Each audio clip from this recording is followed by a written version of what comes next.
Welcome back to another technical deep dive here in the debug zone. Today, we're tackling a big question and breaking it down with insights from other users. Hopefully this clears up some misconceptions and helps you get the answer you need.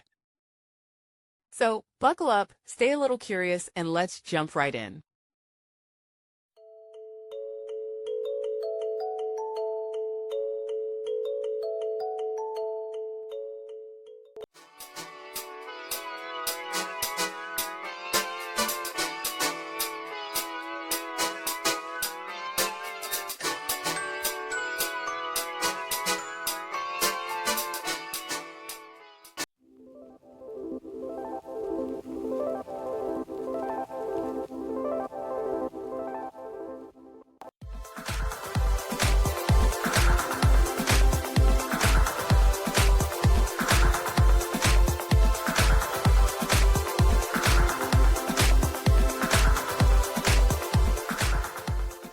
And that's a wrap.